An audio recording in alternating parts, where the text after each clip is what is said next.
Kelompok kami akan melakukan presentasi untuk praktikum keamanan cyber pada tugas modul 6. Dan kelompok kami terdiri atas 3 orang, yaitu yang pertama saya sendiri, Victor Maputung, dengan NIM 4 angka terakhir 0359. Dan ada anggota yang kedua, Herni Abraham, dengan 4 digit terakhir 0303. Dan anggota terakhir ada Dominikus Ruau dengan NIM 4 digit terakhir 0324. Untuk dosen pengampu adalah Menurut Salvius Paulus Lenkong, SPD, Master Engineering. Kita masuk pada bagian lab pertama, yaitu anatomi of malware yang akan dijelaskan oleh teman saya. Dipersilakan. Baiklah, di sini tujuannya adalah untuk meneliti dan menganalisis malware. Kemudian background atau skenario-nya adalah malware atau perangkat lunak berbahaya merujuk pada berbagai program perangkat lunak berbahaya yang dapat digunakan untuk menyebabkan kerusakan pada sistem komputer, mencuri data, dan melewati langkah-langkah keamanan.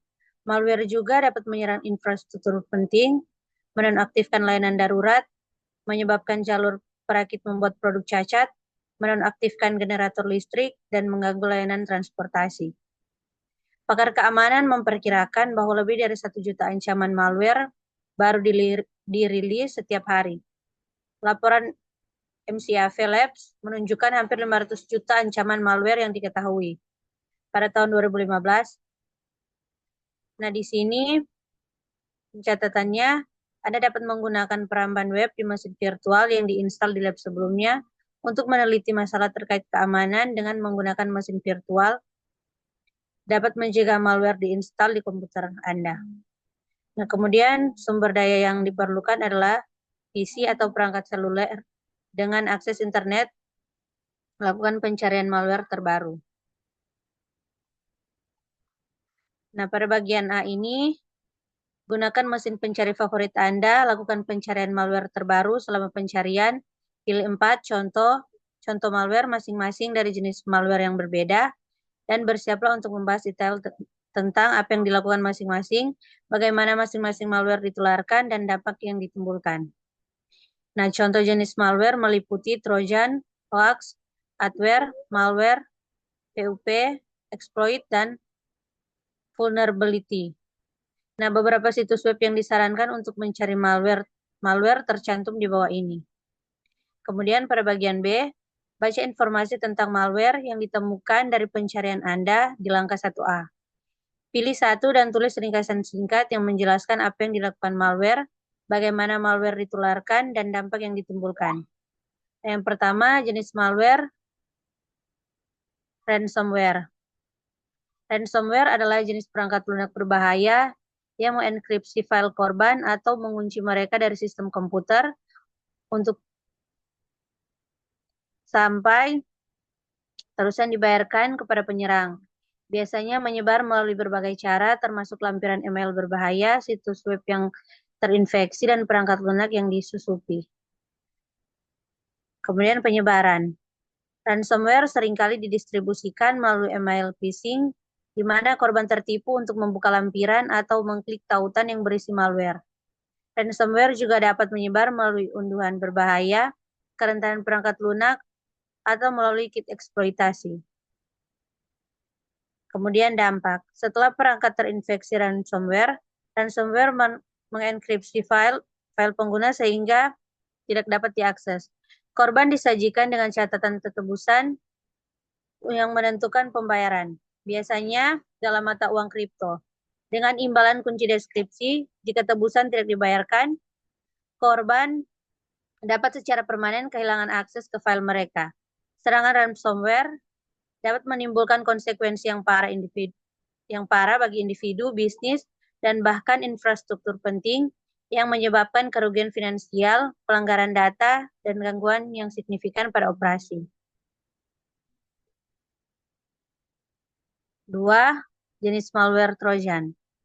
Kuda Troya sering disebut sebagai Trojan adalah jenis malware yang menyamar sebagai program atau file yang sah atau jinak, tetapi berisi kode berbahaya, tidak seperti virus dan worm.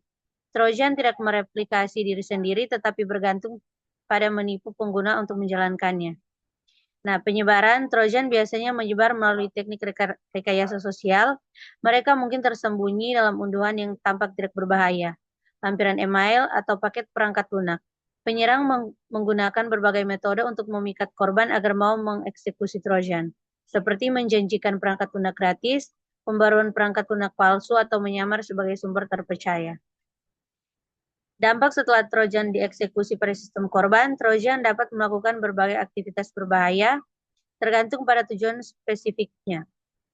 Trojan dapat mencuri data sensitif seperti kredensial login, informasi kartu kredit, atau file pribadi. Trojan juga dapat membuat pintu belakang di sistem dan terinfeksi yang memungkinkan penyerang mendapatkan kendali jarak jauh dan melakukan berbagai tindakan tanpa sepengetahuan pengguna.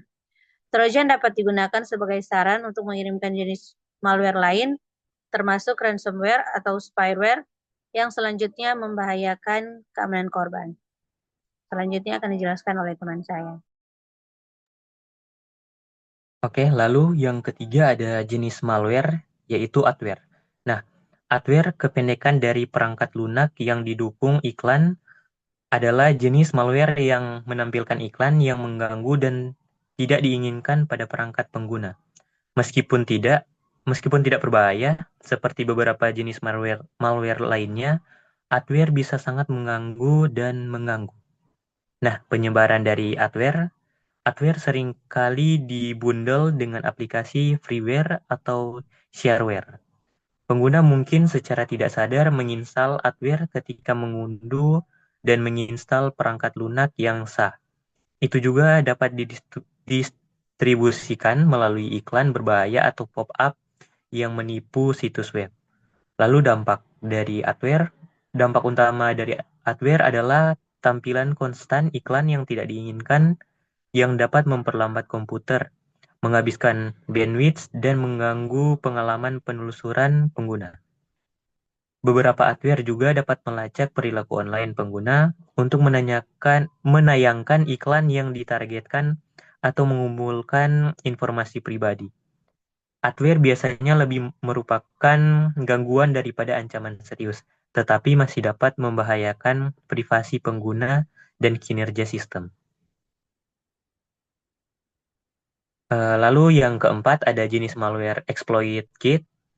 Nah, kit eksploitasi adalah jenis malware yang digunakan untuk mengotomatiskan eksploitasi kerentanan dalam perangkat lunak dan mengirimkan bentuk malware lain, seperti ransomware atau trojan. Kit eksploitasi biasanya di-hosting di situs web berbahaya dan menargetkan kerentanan yang diketahui dalam aplikasi perangkat lunak populer. Lalu penyebaran, pengguna dapat menjadi korban exploit kit dengan mengunjungi situs web yang disusupi atau berbahaya. Situs web ini dapat mengeksploitasi kerentanan di browser web pengguna atau plugin untuk mengirimkan muatan malware ke perangkat korban. Exploit kit seringkali memanfaatkan perangkat lunak yang sudah ketinggalan zaman dengan kerentanan yang diketahui. Nah, dampak dari exploit kit bisa sangat parah. Setelah sistem pengguna disusupi, exploit kit dapat mengirimkan berbagai jenis malware yang berpotensi menyebabkan pelanggaran data, kerugian finansial, atau akses tidak sah ke sistem yang disusupi.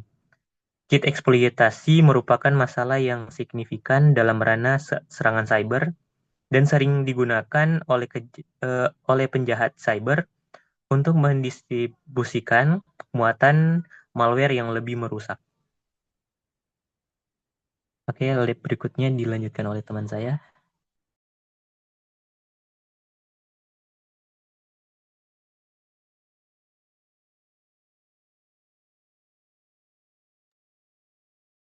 Oke, jadi baik, jadi akan dilanjutkan pada lab berikutnya yaitu mengenai social engineering. Di sini ada beberapa hal yang harus kita perlu perhatikan. Untuk di bagian background skenario, kita bisa lihat bahwa untuk eh, s- untuk rekayasa sosial ini adalah serangan dengan tujuan membuat korban memasukkan informasi pribadi atau informasi sensitif. Jenis serangan ini dapat dilakukan oleh penyerangan dengan eh, menggunakan keylogger, email phishing, atau metode langsung. Tapi ini membutuhkan penelitian tentang rekayasa sosial dan identifikasi cara-cara untuk mengenali dan mencegahnya. Untuk sumber yang diperlukan di sini ada PC atau mobile dengan mengakses internet. Pada step berikutnya di sini kita akan baca di bagian link ini, tapi langsung saja di bagian pertanyaan. Untuk pertanyaan pertama itu ada ditanyakan bahwa apa saja 3 metode yang digunakan dalam rekayasa sosial untuk mendapatkan akses informasi. Jadi untuk mendapatkan akses informasi itu ada 3, yaitu elektronik, fisik, dan media sosial. Dan pertanyaan kedua itu, apa 3 contoh serangan rekayasa sosial dari 2 metode pertama dari langkah yang sebelumnya? Jadi ada phishing menggunakan email, terus ada baiting dengan konten yang diinginkan, dan ada tailgating. Yang ketiga, ada pertanyaan juga di sini, bagaimana sebuah organisasi ini dapat mempertahankan diri dari serangan rekayasa sosial. Jadi jaringan sosial itu biasanya mendorong orang untuk berbagi informasi pribadi beserta minat dan kebiasaan seperti nama lengkap, tanggal lahir, dan kota asal. Sorry. Itu yang di bagian D. Bagian D itu pembuatan dan pemanfaatan pelatihan kesadaran dan keamanan. Jadi untuk yang bagian C itu ditanya mengapa jaringan sosial itu menjadi ancaman rekayasa sosial. Dan untuk yang kelima, apa itu SANS, institusi, dan yang menulis artikel ini. Jadi yang mereka ini adalah penyedia pelatihan dan sertifikasi keamanan informasi. Oke, jadi demikian untuk lab kali ini pada modul 6. Mohon maaf apabila ada salah-salah kata dan beberapa yang lainnya. Terima kasih.